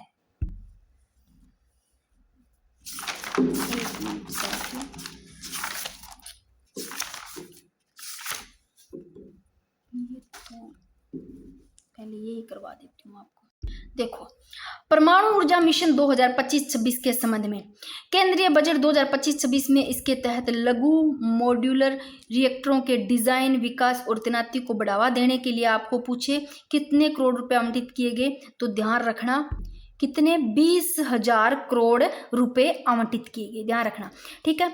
अब भारत के स्वच्छ ऊर्जा रोड मैप को मजबूती प्रदान करते हुए 2033 तक कितने 5 स्वदेशी रूप से डिजाइन किए गए SMR चालू हो जाएंगे, स्मॉल मॉडिफाइड मीटर। तो यहाँ पूछा जा सकता है कि भारत के स्वच्छ ऊर्जा रोड मैप को मजबूती प्रदान करते हुए कब 2033 तक कितने 5 स्वदेशी रूप से डिजाइन किए गए जो MSR है वो चालू हो जाएंगे। फिर बात करते हैं साथियों कि भारत का जो दीर्घकालीन परमाणु ऊर्जा मिशन है उसका लक्ष्य पूछा है कब तक, वर्ष 2047 तक कितना उत्पादन रखा गया, कितना उत्पादन करना है कि भारत के दीर्घकालीन परमाणु ऊर्जा मिशन का लक्ष्य 2047 तक, ध्यान रखना इंपॉर्टेंट है, कितना 100 मेगावाट उत्पादन करना। तो भारत के दीर्घकालीन परमाणु ऊर्जा मिशन का लक्ष्य 2047 तक कितना 100 मेगावाट।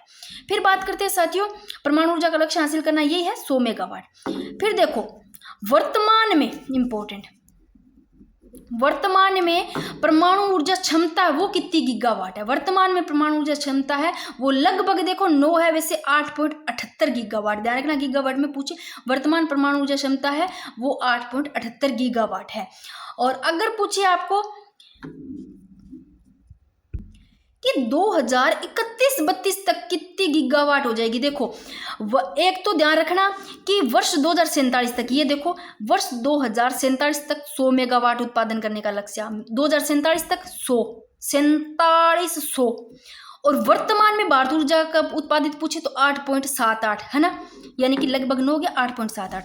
और 2031-32 तक साथियों देखो 31-32 तक 22.38 गीगावाट हो जाएगी, कितनी हो जाएगी 31-32 तक 22.38 गीगावाट हो जाएगी। ये इंपॉर्टेंट है सबके सब, देख लो एक बार आप फिर से देख लो इन चीजों को।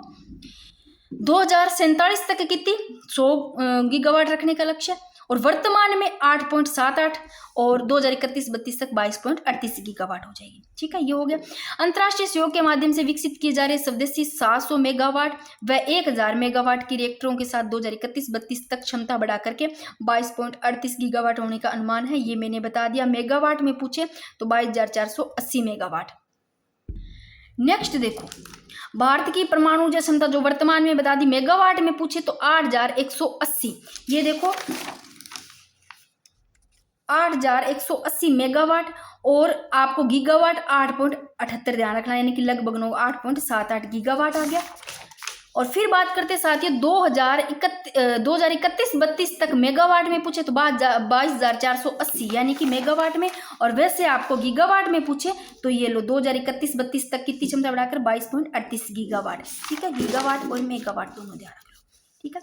फिर बात करते हैं साथियों, ये आगे वर्तमान में 8,180 मेगावाट और 2031-32 तक मेगावाट 22,480 तक विस्तृत करने की योजना है, जिसमें गुजरात, राजस्थान, तमिलनाडु, हरियाणा, कर्नाटक और एमपी में 10 रिएक्टर निर्माणाधीन है। इसके अतिरिक्त 10 और अन्य रिएक्टरों की योजना प्रगति पर है, जिसमें देखो कोवाडा आंध्र प्रदेश में संयुक्त राज्य अमेरिका के सहयोग से एक प्रमुख 6x1208 मेगावाट का परमाणु ऊर्जा संयंत्र शामिल है।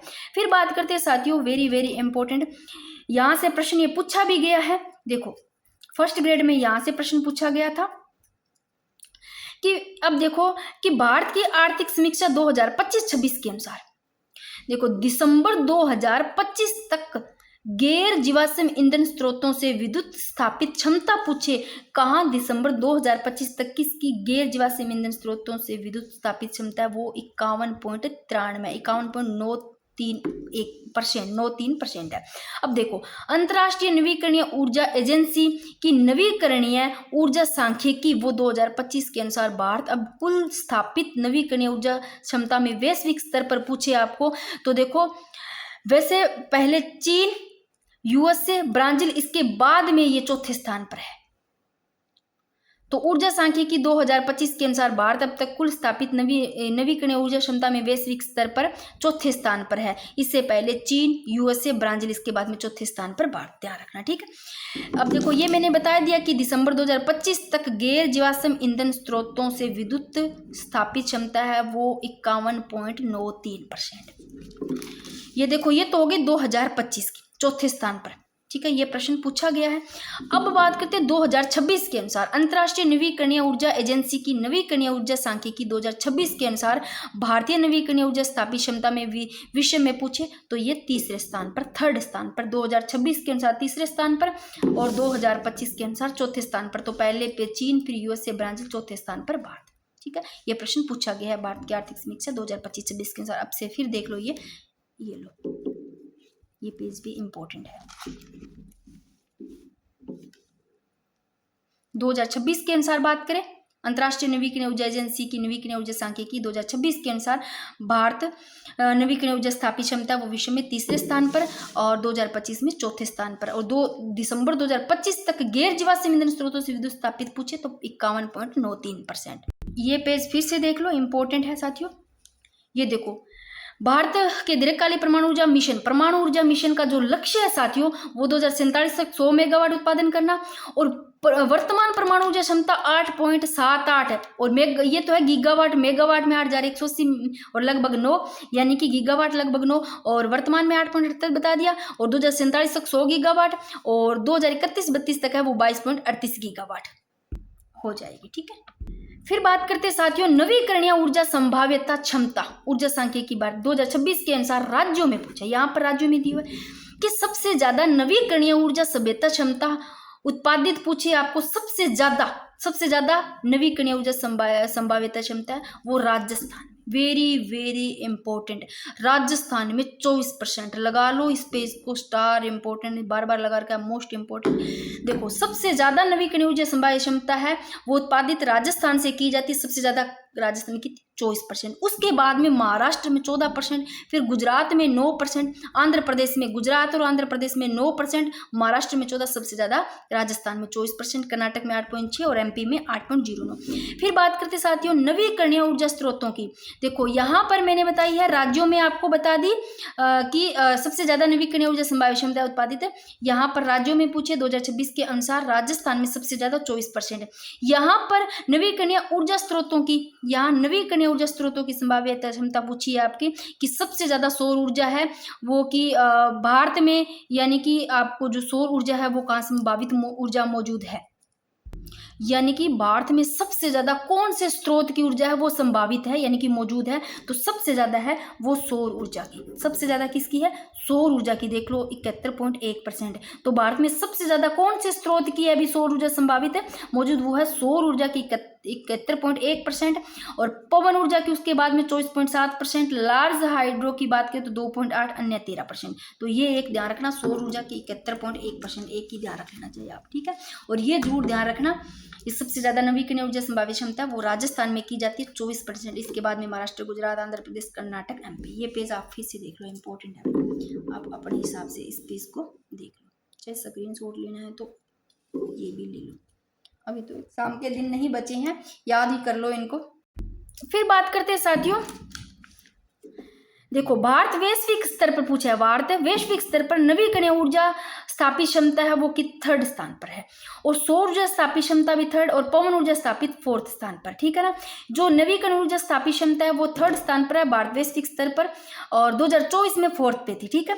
और सौर ऊर्जा की बात करें साथियों, देश में संभावित सौर विद्युत का आंकलन राष्ट्रीय सौर ऊर्जा संस्था द्वारा लगभग 750 गीगावाट होने का आंकलन है, अनुमान है वो 750 गीगावाट का। सबसे ज्यादा की बात करें तो किसमें मौजूद है, राजस्थान में। ध्यान रखना, सौर ऊर्जा देश में संभावित सौर विद्युत का आंकलन राष्ट्रीय ऊर्जा संस्था द्वारा आपको पूछे कि लगभग कितने होने का आंकलन अनुमान है वो 750 गीगावाट, और सबसे ज्यादा राजस्थान में मौजूद है कितनी, ये थोड़ा पहले राजस्थान बड़ी देख लेना इंपॉर्टेंट है, 142.31 गीगावाट, और जम्मू कश्मीर में 111.05 गीगावाट। फिर अप्रैल 2026 तक सौर ऊर्जा स्थापित क्षमता में भी राजस्थान प्रथम नंबर पर है। किसमें, सौर ऊर्जा, देखो इसमें भी राजस्थान प्रथम नंबर पर, और अप्रैल 2026 तक सौर ऊर्जा स्थापित क्षमता में भी राजस्थान पहले नंबर पर है। कितना है ये देखो, 41,685 गीगावाट, देखो राजस्थान पहले नंबर पर, फिर गुजरात, महाराष्ट्र, तमिलनाडु। फिर बात करते साथियों पवन ऊर्जा संभाव्यता जमीन से, यहाँ पूछा कि पवन ऊर्जा तो वो संभाव्यता जमीन से कितनी, 120 मीटर ऊंचाई पर जब पवन चक्की स्थापित की जाती है तब देश में पवन संभाव्यता कितनी, यानी कि 120 मीटर की ऊंचाई पर पूछे आपको कि जब चक्की पवन चक्की वो स्थापित की जाती है देश में पवन संभाव्यता कितनी है, तो 120 मीटर ऊंचाई में पूछे तो 695.50 गीगावाट, 120 मीटर ऊंचाई पर तो 695.50 गीगावाट, ध्यान रखना। और 120 मीटर पर सबसे ज्यादा पवन ऊर्जा संभावित गुजरात में है 142.56 गीगावाट, और राजस्थान में 127.75 गीगावाट, ये थोड़ी देर पहले ही मैंने बताई है, ठीक है। अब देखो अगर आपको पूछा जाता है 120 मीटर की ऊंचाई पर, ये नहीं बताई मैंने, सॉरी, 120 मीटर की ऊंचाई पर पूछे आपको तब तो देश में संभाव्यता क्षमता आपको पूछे, संभाव्यता पूछी जाती है 120 मीटर पर इतनी है, और 120 मीटर पर सबसे ज्यादा पूछे आपको 120 मीटर की ऊंचाई पर सबसे ज्यादा पवन ऊर्जा संभाव्यता तो गुजरात में, ठीक है। ये मैं थोड़ा हाईलाइट कर देती हूँ इसको, 120 मीटर पर आपको सबसे ज्यादा पवन ऊर्जा संभाव्यता पूछे गुजरात में, और 100 मीटर पर पूछे तो भी गुजरात में, 100 मीटर पूछे तो भी गुजरात में। और वैसे 100 मीटर पर आपको पूछे देश में कितनी है तो 302.5 गीगावाट। ऐसे प्रश्नों को स्किप मत किया करो, जो आपको टफ लगते हैं ना, इसे भाई मॉइंड हमारा ऐसे हो रहा है, वैसे प्रश्न पूछ लिए जाते हैं, ठीक है। देखो प्रमुख कोयला उत्पादक क्षेत्र की बात करें, प्रमुख कोयला उत्पादक क्षेत्र देश में 98% कोयला गोंडवानालैंड काल की चट्टानों से तथा 2% है वो कोयला ट्रिशरी काल की चट्टानों से प्राप्त होता है। अब ऐसे प्रश्न आपको आएंगे, ठीक है ना, वो थोड़े देखने हैं। कोयला उत्पादक क्षेत्र आपको पूछे देश में 98% कोयला गोंडवानालैंड की चट्टानों से, और 2% है वो कहाँ से, कोयला ट्रिशरी काल की चट्टानों से प्राप्त होता है। ट्रिशरी काल की चट्टानों से देखो लिग्नाइट कोयला प्राप्त मिलता है, गोंडवानालैंड की काल की चट्टानों से बिटुमिन्स कोयला मिलता है। सर्वाधिक कोयला पूछे आपको तो दामोदर घाटी से प्राप्त होता है, कोयले के भंडार यहाँ दामोदर घाटी में, तो सर्वाधिक कोयला, ये इंपॉर्टेंट है कि सर्वाधिक कोयला आपको कहाँ से प्राप्त होता है, दामोदर घाटी से, यहाँ कोयले के भंडार है। फिर बात करें साथियों दामोदर घाटी में, देखो दामोदर घाटी में कोयला क्षेत्र के देखो झारखंड का कौन कौन सा, झारखंड का झारखंड का जरिया, बोकारो, गिरिडीह और कर्णपुर, ये कोयला क्षेत्र है जो कि दामोदर घाटी में झारखंड में, ठीक है। फिर बात करते हैं पश्चिम बंगाल में, आपको ध्यान रखना पश्चिम बंगाल का रानीगंज, ध्यान रखना इंपॉर्टेंट, पश्चिम बंगाल का कौन सा, रानीगंज, जो कि कोयला क्षेत्र, देश का पहला कोयला उत्पादक क्षेत्र है रानीगंज, ठीक है, पश्चिम बंगाल का रानीगंज। और झारखंड का जरिया, बोकारो, ये ध्यान रखना, दो तो ध्यान ही रखना, झारखंड का कौन सा है, ये इंपॉर्टेंट ही है, झारखंड का जरिया बोकारो है, ठीक है ना, कोयला क्षेत्र। और पश्चिम बंगाल का रानीगंज है, देश का पहला कोयला उत्पादक क्षेत्र हो गया। फिर महानदी घाटी की बात करें, महानदी घाटी छत्तीसगढ़ और उड़ीसा में फैली हुई है। और कोयला उत्पादक की बात करें साथियों तो इसमें ओडिशा का तो है तालचेर, और छत्तीसगढ़ का है विश्रामपुर, और चिरमिरी का है कोरबा, इंपॉर्टेंट है चिरमिरी का कोरबा। और वर्धा नदी घाटी है वो महाराष्ट्र में। फिर बात करते हैं सोन नदी घाटी एमपी और यूपी में फैली हुई। पूछे आपको सोन नदी घाटी कहाँ फैली हुई है, तो एमपी यूपी में फैली हुई है। एमपी का सिंगरौली, एमपी का ध्यान रखना है आपको, सिंगरौली। एमपी का कौन सा, सिंगरौली कोयला उत्पादक क्षेत्र है। देखो दामोदर घाटी में झारखंड का कौन सा, जरिया बोकारो, दो तो ध्यान ही रखना। इसके अलावा गिरिडीह और गुरनपुर है, पर जरिया और बोकारो ध्यान रखना झारखंड का। पश्चिम बंगाल का रानीगंज ध्यान रखना है। सोन नदी का ध्यान रखना, सोन नदी घाटी की बात करें तो इसमें एमपी का सिंगरौल ध्यान रखना है। और गोदावरी नदी मुख्यतः तेलंगाना में है। और गोदावरी नदी की बात करें तो यहाँ सिंगरैली यहाँ का प्रमुख कोयला उत्पादक है। तो ये एक बार फिर से देख लो, इतने याद देख कर लो। झारखंड का जरिया बोकारो, और पश्चिम बंगाल का रानीगंज, और सोन नदी घाटी एमपी का सिंगरौल, और इसमें गोदावरी नदी घाटी में नदी में बात करें तो सिंगरौल। फिर बात करें साथियों, भारत सरकार ने वर्ष 2030 तक गैर जीवाश्म ईंधन स्रोतों से देखो 500 गीगावाट संस्थापित जो बिजली क्षमता प्राप्त करने का लक्ष्य रखा है। तो भारत सरकार ने 2030 तक गैर जीवाश्म ईंधन स्रोतों से कितने 500 गीगावाट बिजली क्षमता प्राप्त करने का लक्ष्य रखा है। फिर बात करते हैं एनटीपीसी बेंसारा सौर परियोजना हाल ही में राजस्थान के कौन से जिले में चालू की गई, इंपॉर्टेंट है, रट लो। तो एनटीपी बेंसारा सौर परियोजना हाल ही में राजस्थान के जैसलमेर जिले में चालू की गई, ठीक है। ये परमाणु शक्ति केंद्र साथियों। कलपकम की बात करें तो कलपकम परमाणु शक्ति तमिलनाडु में, कलपकम तमिलनाडु याद रखो, नरोरा यूपी में, और काकरापारम परमाणु केंद्र गुजरात में, और केंगा कर्नाटक में। कैसे केंगा कर्नाटक, काकरापारम गुजरात, नरोरा यूपी, और कलपकम तमिलनाडु में। फिर बात करते हैं साथियों अलिया बेट व खड़िया बेट, ये भी थोड़ा ध्यान रखना है ना। अलिया बेट और खड़िया बेट अपतटीय तेल क्षेत्र है, वो खंबात की खाड़ी में स्थित है। अलिया बेट और खड़िया बेट कहाँ, खंबात की खाड़ी में स्थित है। और ये भी इम्पोर्टेंट है, इसको थोड़ा सा आप देख ही लो। यहाँ 500 मेगावाट का, ये देखो भारत में, इसको थोड़ा ढंग से पढ़ना कि भारत में परमाणु ऊर्जा कार्यक्रम एक महत्वपूर्ण उपलब्धि हासिल की है। भारत ने क्या किया, परमाणु ऊर्जा कार्यक्रम में एक महत्वपूर्ण उपलब्धि हासिल की है। तमिलनाडु के कलपकम में स्वदेशी रूप से डिजाइन और निर्मित प्रोटोटाइप फास्ट ब्रीडर रिएक्टर ने PFBR फास्ट ब्रीडर रिएक्टर ने कितने कब 6 अप्रैल 2026 को सफलतापूर्वक अपनी प्रथम क्रिटिफैक्लिटी जो कि शवधारित नाभिकीय श्रृंखला अभिक्रिया की स्थिति प्राप्त की है, जो एक सतत परमाणु श्रृंखला अभिक्रिया की शुरुआत का क्या है, संकेत है। और यह PFBR एक 500 मेगावाट विद्युत रिएक्टर है, ठीक है। 500 मेगावाट विद्युत क्या रिएक्टर है, जिसे भारतीय नाभिकीय विद्युत निगम लिमिटेड द्वारा कलपकम नाभिकीय परिष्करण में निर्मित किया गया है। तो थोड़ा सा इसको देख लेना, यहाँ से कोई प्रश्न बनता है तो, क्योंकि इम्पोर्टेंट है ये भी। अब भाई शानदार प्रश्न आ गए और प्रश्न बनते भी है यहाँ से, और ये प्रश्न भी है आपका ऐसे थ्योरी टाइप भी क्लियर हो जाएगा, ठीक है ना। देखो भारतीय जलवायु के सामान्य परिचय से संबंधित मैंने प्रश्न लिए हैं कि भारत की जलवायु किस प्रकार की है। भारत की जलवायु उष्ण कटिबंधीय मानसूनी प्रकार की है। प्रश्न पूछा जाता है कि भारत की जलवायु उष्ण कटिबंधीय मानसूनी प्रकार की है, तो ये पहला सही है, उष्ण कटिबंधीय मानसूनी प्रकार की है। दूसरा कथन है कि भारत के बीचों बीच से कर्क रेखा गुजरती है। भाई भारत के बीचों बीच से कर्क रेखा गुजरती है, ये भी सही है, जो इसे उष्ण और शीतोष्ण दोनों कटिबंधों में विभाजित करती है। दोनों के दोनों आपके सही है। तीसरा देखो मानसूनी शब्द की व्युत्पत्ति अरबी भाषा के मौसम शब्द से हुई है, ये भी आपका भाई सही है। तीनों के तीनों सही है। साथ में आपका इससे संबंधित प्रश्न बनते हैं तो आपका गलत भी नहीं होगा। भारतीय जलवायु को सामान्य परिचय से संबंधित आपको पता चल गया। फिर बात करते हैं साथियों वर्षा वितरण व क्षेत्रों से संबंधित। देखो आपको पूछा जाता है कि 200 सेमी से अधिक वर्षा, कहाँ से पूछे, 200 सेमी से अधिक वर्षा वाले क्षेत्रों में पश्चिमी घाट का पश्चिमी ढाल और उत्तरी पूर्वी भाग शामिल है। फिर पूछा गया है, ये भी सही है। फिर 50 सेमी से देखो 200 सेंटीमीटर से अधिक वर्षा वाले क्षेत्रों में पश्चिमी घाट का पश्चिमी ढाल और जो उत्तरी पूर्वी भारत है वो शामिल है। फिर 50 सेंटीमीटर से कम पूछा है, कम वर्षा वाले क्षेत्रों में अरावली का पश्चिमी भाग ही आता है, वहां पर कमी होती है। थार मरुस्थल और लद्दाख शामिल है। तो 50 सेंटीमीटर से कम वाला, एक तो थार मरुस्थल पता है आपको 50 सेंटीमीटर कम वाला ही है, 50 सेंटीमीटर से कम वर्षा वाला पूछा है, तो अरावली का पश्चिमी भाग हो गया थार का मरुस्थल, इसके साथ लद्दाख शामिल है, ठीक है।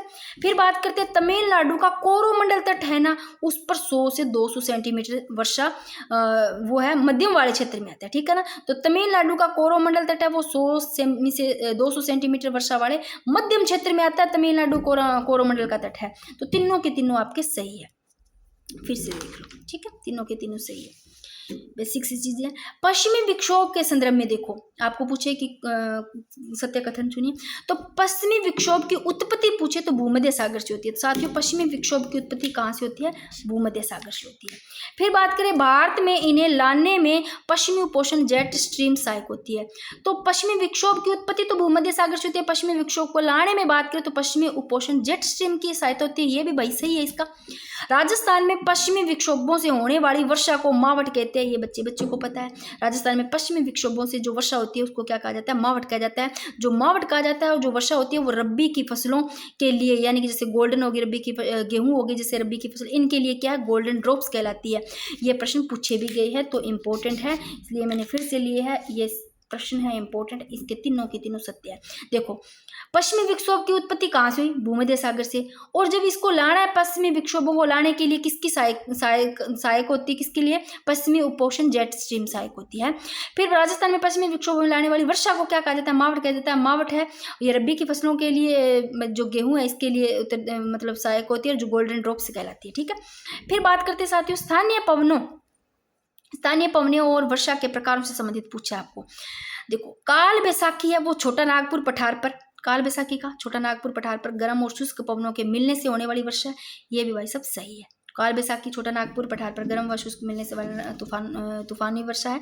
और फिर है कथन ये दे दिया, कथन बे मेसो शावर का संबंध मुख्य रूप से कर्नाटक और केरल के तटीय भागों से है, ये भी सही है। मेसो शावर का संबंध मुख्य रूप से कर्नाटक और केरल के तटीय भागों से। फिर है चेरी ब्लॉसम वर्षा है वो कॉफी कैवे के फूलों को फूल है उसको खिलाने के लिए, जो खिल जाते हैं ना फूल, तो चेरी ब्लॉसम वर्षा है वो कॉफी के जो कैवे उनके फूलों को खिलाने में सहायक है। तीनों की तीनों सही है। चेरी ब्लॉसम किसके? वर्षा कॉफी के फूलों को खिलाने के लिए सहायक है। नेक्स्ट प्रश्न देखते हैं साथियों कि असम में काल बैसाखी को क्या कहा जाता है? असम में काल बैसाखी को बारदोई चिल्ला भी कहा जाता है और जो चाय की फसल के लिए उपयोगी है। तो असम में काल बैसाखी को बोरदोलाई चिल्ला और किसके लिए है उपयोगी? चाय की फसल के लिए। फिर देखो एल नीलो और ला नीलो के प्रभावों पर विचार करना है आपको, ये इंपॉर्टेंट है। देखो एल नीलो आपको ध्यान रखना है, एल नीलो पूछा जाता है ना तो ये गर्म जलधारा है, ध्यान रखना। एल नीलो क्या है? गर्म जलधारा है। तो ला नीलो है ये क्या? इसके विपरीत है। जब एल नीलो गर्म है ना तो ला नीलो क्या है? ये इसके विपरीत है, यानी कि ठंडी जलधारा। याद रह जाएगी एल, अपने कहते हैं ना एल लग गई, वाट लग गई, गर्मी लगती है ना, गर्म होता है तो एल लग गई, इसे याद रख लेना है ना, याद हो जाएगा एल नीलो और ला नीलो। फिर देखो एल नीलो एक गर्म जलधारा है जो पेरू तट के पास समुद्री सतह के तापमान को 4 डिग्री से 10 डिग्री तक बढ़ा देती है। ये भी सही है, भी गर्म है तो पेरू तट के पास समुद्री तट के तापमान को बढ़ा देगी 4 से 10 डिग्री तक, गर्म जलधारा है। फिर कथन सेकंड है कि एल नीलो के कारण भारतीय मानसून में विलंब होता है। भाई ये गर्म जलधारा है एल नीलो और इसके कारण क्या होता है? भारतीय मानसून में विलंब होता है और सूखे की स्थिति उत्पन्न हो जाती है। ये भी भाई सब इसका ऑप्शन बी भी सही है, ए भी सही है और बी भी सही है। तीसरा है कि जो ला नीलो है साथियों, एल नीलो तो गर्म जलधारा है और बी ला नीलो क्या है? ठंडी जलधारा है। तो ला नीलो को एल नीलो की छोटी बहन कहा जाता है, तो भाई ला नीलो को इसकी छोटी बहन कहा जाता है, सही है ये बात, जो भारतीय मानसून के लिए अत्यधिक लाभदायक भी है। अब देखो यहाँ पर कथन दे दिया आगे कि एल नीनो स्पेनिश शब्द है, एल नीनो के स्पेनिश शब्द है जिसका अर्थ है बालक ईसा या क्राइस्ट शिशु, ये भी सही है। एल नीनो है ना वो स्पेनिश शब्द है जिसका अर्थ है बालक ईसा और क्राइस्ट शिशु। यह भारतीय मानसून को कमजोर करता है। और एल नीनो अभी बताई मैंने गर्म जलधारा है, तो इसका उल्टा हो जाएगा, जो ला नीलो है ये ठंडी जलधारा। देखो ला नीलो इसके विपरीत ठंडी जलधारा है जो अच्छी वर्षा का संकेत है। तो सब के सब क्या है? सभी सत्य है, सभी सत्य। ला नीलो ठंडी है जो अच्छी वर्षा का संकेत है। फिर नेक्स्ट प्रश्न है, बैठे रहना भाई खंडे की दौर है, सही है, कमर दर्द करने लग जा भाई। नेक्स्ट प्रश्न है कि मानसून के आगमन की तिथियों से संबंधित पूछा आपको। यह प्रश्न भी इंपॉर्टेंट है साथियों कि भारत में मानसून आगमन की पहली वर्षा है वो 25 मई को अंडमान निकोबार में होती है। तो भारत में मानसून आगमन की पहली वर्षा अंडमान निकोबार में होती है वर्षा 25 मई को।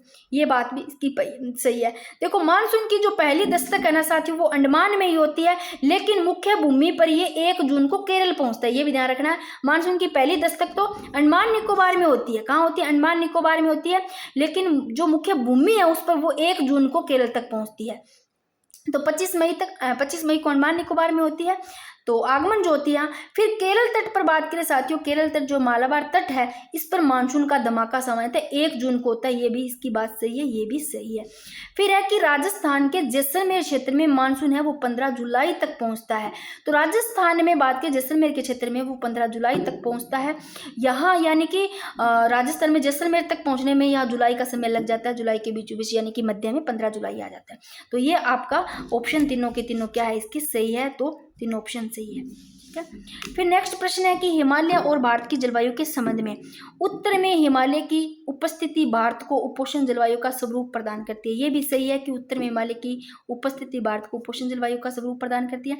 हिमालय ध्रुवीय क्षेत्रों से आने वाली ठंडी हवाओं को रोकता है और मानसूनी पवनों को रोककर वर्षा करने में क्या है सहायक, दोनों के दोनों सत्य है। नेक्स्ट देखो यहाँ पर दर्रे दे रखे हैं, एक तरफ सतल दे रखे हैं, किससे जोड़ता है?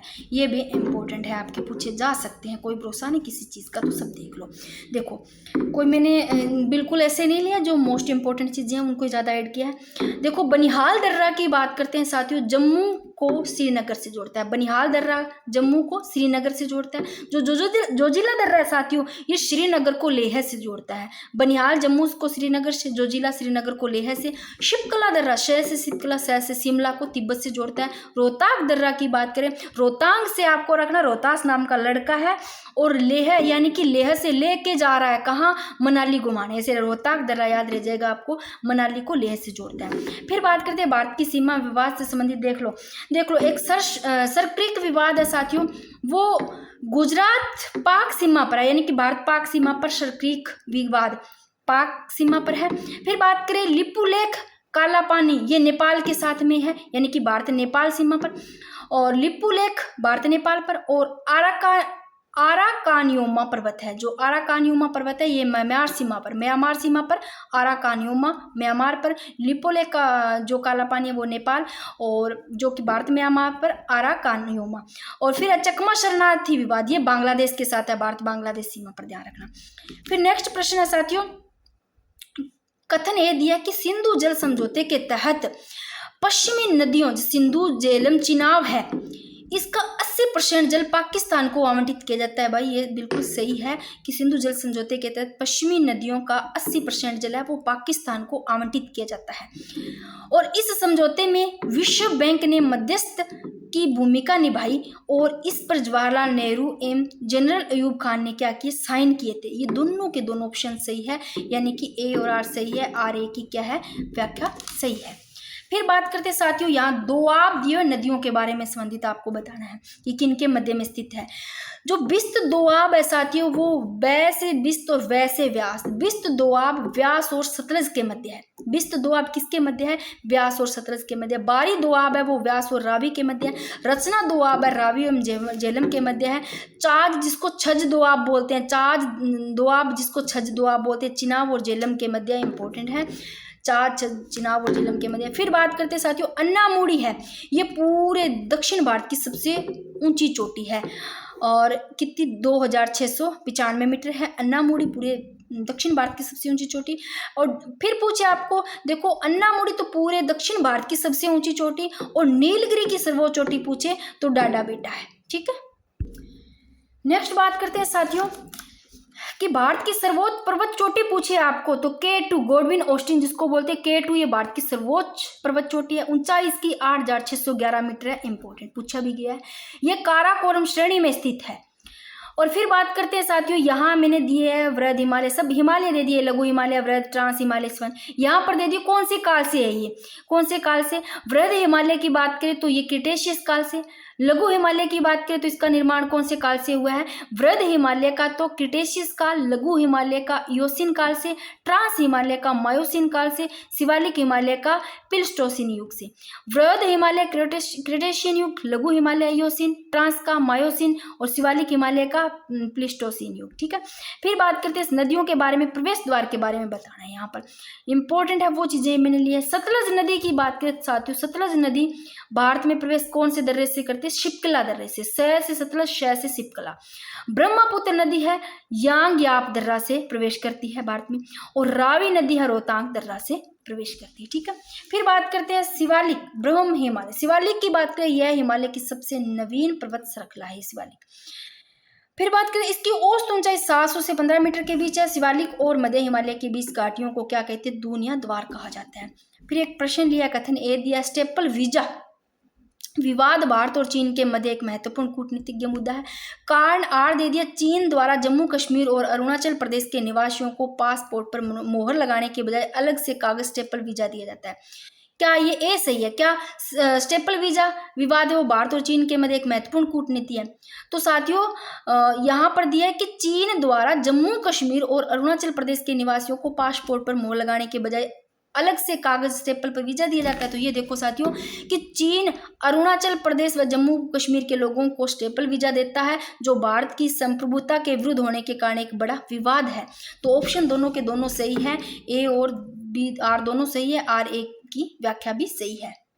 अब कर लेते हैं साथियों प्राकृतिक वनस्पति एवं जैव विविधता, और इसकी मैंने अलग से क्लास डाल दी है। जिसको लगे कि हमें तो बीच में थोड़ा कम लग रहा है या समझ में नहीं आ रहा, तो फुल डिटेल से ये क्लास समझ लेना, क्योंकि इसको मैं फुल डिटेल से तो नहीं, जो मोस्ट इंपॉर्टेंट चीज़ें उनको ही मैं यहाँ रिविजन करवाऊंगी। अब वैसे करवाने लगी ट्रिक से तो यहाँ टाइम फिर लग जाएगा। तो देखो, अध्ययन की दृष्टि से वनों को सामान्यतः 5 प्रकार बांटा गया, 5 प्रकारों में बांटा गया है। वैसे कहीं कहीं 6 भी मिल जाता है, क्योंकि ये जो मैग्रोव वन, सुंदरी वन, डेल्टाई वन जिसको बोलते हैं, इसका इनाम ही दलदली वन इसी को बोलते हैं, बट कहीं कहीं अलग दिया हुआ है। तो ये 5 प्रकार कौन कौन से? उष्ण कटिबंधीय, सदाबहार व अर्ध शुष्क वन। यहाँ पर जो साथियों सदाबहार वो जो अर्ध शुष्क सदाबहार वन है, यहाँ पर बारिश की बात करें तो 200 से अधिक होती है, यानी कि 200 प्लस लगाया है तो वर्षा 200 सेंटीमीटर से अधिक होती है। मानसूनी वन जिसको पर्णपाती वन बोलते हैं, जिसको पतझड़ वन बोलते हैं, यहाँ जो होती है 100 से 200 सेंटीमीटर के बीच में वर्षा होती है मानसूनी वन में।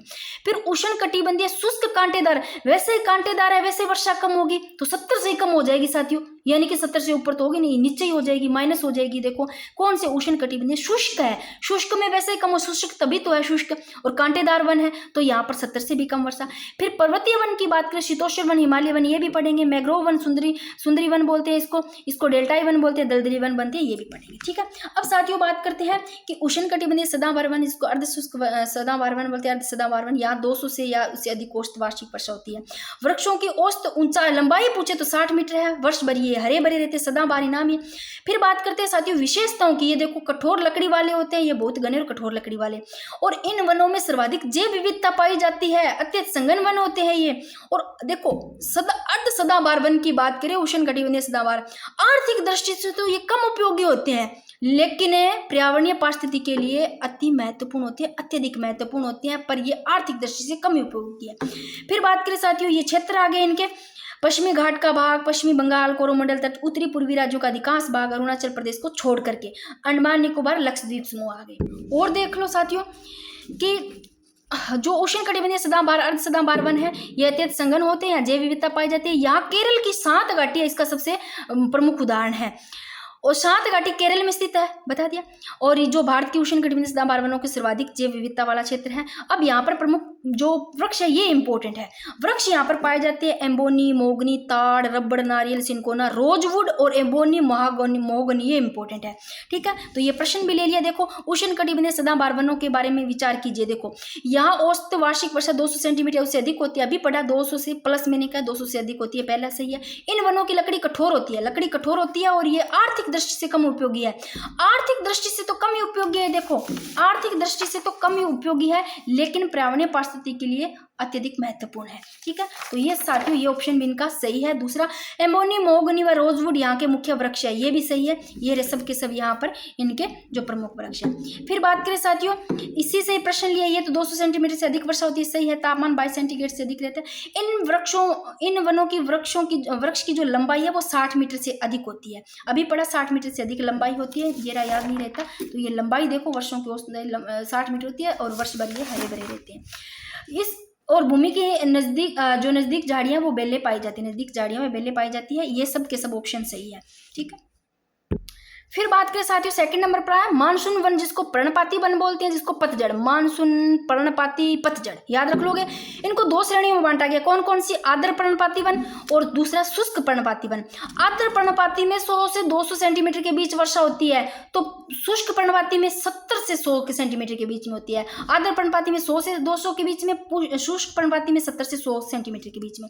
अब बात करें आर्द्र पर्णपाती वन में वृक्ष देखो साथियों, साल, सागवन जिसको टिक्का बोलते, शीशम, महुआ, आम, चंदन, और साल और सागवान सबसे ज्यादा पाए जाते हैं एमपी में। फिर बात करते हैं साथियों शुष्क पर्णपाती 70 से 100 सेंटीमीटर के बीच में वर्षा। यहाँ जो वृक्ष है वो बेल, प्लास और अमलतास और अक्सलवुड आ गए। विशेषताओं की बात करें तो भारत के सर्वाधिक भूभाग पर यही वन पाए जाते हैं, जो उत्तर भारत का मैदान, उच्च भूमि, दक्षिण का पठार है, तो ये सबसे ज्यादा पाए जाते हैं शुष्क पर्णपाती वन। भारत के सर्वाधिक भूभाग पर ये पाए जाते हैं शुष्क पर्णपाती वन। फिर बात करते हैं साथियों, ये मैंने बता दिया कि विश्व पर्यावरण दिवस 5 जून को, विश्व ओजोन दिवस 16 सितंबर को, विश्व वानिकी दिवस 21 मार्च को मनाया जाता है, और ये भी मैंने बता दिया। तो ये देख लो, उष्ण कटिबंधीय कांटेदार वन, वैसे ही कांटेदार है, वैसे शुष्क है, ठीक है ना, तो वैसे ही कम होएगी, क्या होएगी? कम है बारिश, 70 सेंटीमीटर से कम होएगी। फिर बात करते हैं साथियों, ये कौन क्षेत्र की बात करें तो कांटेदार वाले आपको कहाँ मिलेंगे? जहाँ बारिश भी कम होती है, तो उत्तर पश्चिमी राजस्थान तो ध्यान ही रखना है आपको, और दक्षिण भारत का जो वृष्टि छाया क्षेत्र है, वृष्टि छाया क्षेत्र में बारिश कम होती है, तो यहाँ पर उष्ण कटिबंधीय कांटेदार वन, ये शुष्क पूछे आपको तो 70 सेंटीमीटर से कम ये क्षेत्र की बात करें, उत्तर पश्चिमी राजस्थान, गुजरात, हरियाणा, पंजाब, दक्षिण भारत के वृष्टि छाया क्षेत्र। भाई ये माइंड से भी कर लोगे, आपको नहीं पढ़ा है ना तो भी आप कर लोगे। कांटेदार वन आते हैं, ये शुष्क लिखा आता है, तो 70 सेंटीमीटर से कम वर्षा, और दक्षिण भारत की वृष्टि छाया क्षेत्र वैसे समझ के कर लोगे, उत्तर पश्चिमी राजस्थान ये वैसे सही कर सकते हो। देखो इसे विशेषता की बात करें तो इसे मृद बीज जीरोफाइट वनस्पति कहते हैं। वाष्पोत्सर्जन कम करने के लिए पत्तियों की जगह कांटे अधिक होते हैं, और पत्तियां ऊपर से चिकनी और नीचे से खुरदरी होती है, और पानी की तलाशों में जड़ें बहुत गहरी होती है। और वृक्ष की बात करें उष्णकटिबंधीय कांटेदार वन में तो खेजड़ी, कैक्टस, बबूल, नागफनी और रोहिड़ा, ठीक है। फिर बात करते हैं पर्वतीय वन, शंकुधारी वन।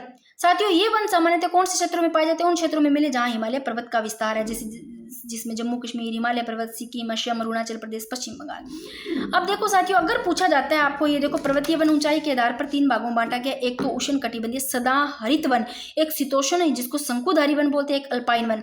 अब यहाँ से आपको पूछा जाता है अल्पाइन वन का आता है कि अल्पाइन वन है ये कितने ऊंचाई वाले क्षेत्रों में आपको वन पाए जाते हैं? जो अल्पाइन वन है चाहे तो 3500 मीटर से अधिक पूछे, 3500 से अधिक या 3600 आता है, जो 3500 से ऊपर है तो 3600 होएगा, सही होएगा, कोई दिक्कत नहीं है। तो 3500 मीटर से अधिक ऊंचे क्षेत्रों में। और शीतोष्ण शंकुधारी वन है वो 1500 से 3500 आता है, तो भी सही है। एनसीईआरटी की बुक में 1500 से 3000 लिखा हुआ है, 9th की बुक में, और बाकी बहुत सारी बुकों में आपको 1500 से 3500 भी मिलते हैं, ये भी आपका सही है। तो 1500 से 3000 मीटर की ऊंचाई के बीच शंकुधारी वन जैसे चीड़, पाइन, देवदार, सिल्वर, फर, स्प्रूस, शीड्र आदि पाए जाते हैं। और जो उष्ण कटिबंधीय सदाबहार वन है ये वन 1500 मीटर की ऊंचाई तक पाए जाते हैं। वृक्ष, साल, ओक और चेस्टनट, ठीक है, ये इंपॉर्टेंट है। फिर बात करें मैंग्रोव वन, जिसको ज्वारीय वन बोलते हैं, जिसको दलदली वन भी बोलते हैं। ऐसे इलाके में उगते हैं जहाँ देखो जमीन बहुत उपजाऊ होती है और जमीन दलदली जैसी होती है, दलदली वन ही है, नाम ही मैंग्रोव वन, ज्वारीय वन। और पानी जमीन में भरा रहेगा, और जो पेड़ है ना वो सीधे जमीन में नहीं जाएंगे, कहाँ जाएंगे? पानी में रहेंगे, पानी में होंगे, ठीक है ना। तो आपको ऑप्शन में दिया जाता है कोई ऐसे प्रश्न पूछ के, क्या बाहर होते हैं? बाहर नहीं, पानी में होते हैं, ठीक है। तो बात करें मैंग्रोव वन की क्षेत्र, देखो डेल्टाई भागों में सुंदरवन, महानदी, कृष्णा, कावेरी डेल्टा, गुजरात और अंडमान निकोबार द्वीप के तटीय भागों में। विशेषता की बात करें तो ये लवण सहने वाली वनस्पति है, ये सुनामी के प्रभाव को कम करने में सहायक है। पुरानी लहरों से सबसे ज्यादा नुकसान इन्हीं वनों का होता है। सुनामी लहरों से सबसे ज्यादा नुकसान होता है वो मैंग्रोव वनों को होता है, ठीक है। फिर बात करें, इंपॉर्टेंट है ये लाइन, कि भारत में विश्व के लगभग 7% मैंग्रोव वन पाए जाते हैं। इस क्षेत्र का रॉयल बंगाल टाइगर यहाँ का प्रसिद्ध है इस क्षेत्र का। और फिर बात करें साथियों, देखो यहाँ के प्रमुख वृक्ष देख लो, सुंदरी और ताड़ इंपॉर्टेंट इंपॉर्टेंट है। मैंग्रोव वन, ज्वारीय वन, दलदली वन जिसको बोलते हैं। यहाँ के वृक्ष की बात करें सुंदरी ताड़ है, इसके अलावा एगार नारियल भी है। और ये घने मैंग्रोव एक प्रकार की वनस्पति है जिसमें पौधों की जड़ें पानी में डूबती रहती है। ये इंपॉर्टेंट है, पौधों की जड़ें वो पानी में डूबती रहती है, ना कि बाहर रहती है। गंगा, ब्रह्मपुत्र, महानदी, गोदावरी, कृष्णा, कावेरी नदियों के डेल्टा भाग में वनस्पति मिलती है। गंगा ब्रह्मपुत्र डेल्टा में सुंदरी वृक्ष ही बन पाए, सुंदरी वृक्ष पाए जाते हैं जिससे मजबूत लकड़ी प्राप्त होती है जिनसे। अब ये आपको ताड़, क्योड़ा ये भी पूछा जाता है, एंगार, नारियल या फिर सुंदरी ताड़, ये सब के सब मैंग्रोव वन है, ठीक है, प्रमुख इनके वृक्ष है। मैंग्रोव वन का आरोही क्रम आपको पूछा जाता है। देखो सबसे ज्यादा कहाँ मैंग्रोव वन, पश्चिम बंगाल में, फिर गुजरात में, अंडमान निकोबार में। अब यहाँ से ये प्रश्न पूछा गया है, देखो पूछा नहीं गया, मैंने बनाया भी एक प्रश्न। देखो मैंग्रोव वन की विशेषताओं के संदर्भ में पूछा है। ये वन सुनामी के प्रभाव को कम करने में सहायक होता है। अभी पढ़ा सुनामी, ये देखो सुनामी लहरों से सबसे ज्यादा नुकसान इन्हीं वनों को होता है, और ये सुनामी के प्रभाव को देखो कम करने में सहायक होता है। ये लाइन सही है। सुंदरी और ताड़ यहाँ के वृक्ष है, देखो सुंदरी, ताड़ से एगार, नारियल, इसके साथ में क्योड़ा है ना, नारियल। और भारत में सर्वाधिक मैंग्रोव वन अंडमान निकोबार में पाए जाते हैं। ये भाई साहब गलत है, क्योंकि सर्वाधिक पाए जाते हैं वो पश्चिम बंगाल में पाए जाते हैं, फिर गुजरात, फिर अंडमान निकोबार में। सबसे ज्यादा पश्चिम बंगाल में, ध्यान रखना, रट लो ये नदियां के डेल्टा ज्वारीय क्षेत्रों में विकसित होती है। सबके सब सही है, बाकी ये गलत है, ठीक है। तो ये आपका टॉपिक ये भी क्या हो जाता है, कंप्लीट हो जाता है। कुछ और भी प्रश्न है कि मैंग्रोव वनस्पति के संबंध में देखो, भारत में विश्व के कुल मैंग्रोव वन है वो लगभग 7% भाग में पाया जाता है, ये भी सही है। मैंग्रोव वनस्पति में पौधों की जड़ें हमेशा पानी से बाहर सूखी रहती है, ये गलत है, पानी के अंदर रहती है, ठीक है ना। गंगा ब्रह्मपुत्र डेल्टा में सुंदरी वन की वृक्ष की प्रधानता के कारण से सुंदर वन के नाम जाना जाता है, ये भी सही है। फिर बात करते हैं साथियों, ये लो ये राष्ट्रीय उद्यान आ गए, ये चीजें तो करवा दी है, अभी मैं इसको नहीं करवाऊंगी, ठीक है। और साथियों क्लास कैसी लगी आप बताना मेरे को, क्योंकि इस क्लास में बहुत मेहनत लगी है। एक क्लास में मैंने सोचा कम टाइम में साथियों एग्ज़ाम का आपका टाइम नहीं रहा, हो जाए, ठीक है ना। और कोशिश है अभी देखो, अभी मेरा तो यही मन था कि लास्ट क्लास हो, अभी एग्ज़ाम टाइम में तो लास्ट क्लास हो तो बहुत अच्छी बात है। जो आपके पास मैटर है उन्हीं से आप पढ़ लो। अब लास्ट टाइम में जब रहेंगे ना एग्ज़ाम, जिनका संडे को है मान लो या मंडे को है ना, तो दो तीन दिन तो साथियों मत ही पढ़ना, 2 दिन। मैं टेलीग्राम पे अभी ना ऐसे करूँगी, अगर वर्ल्ड ज्योग्राफी की बात करते हो कि हमारी क्लास लगा दो, तो उनके मैं प्रश्न करवा दूंगी टेलीग्राम पे ना, एग्जाम से पहले जितने हो सकते हैं प्रश्नों से बन जाएंगे प्रश्न, ऐसी बात नहीं है।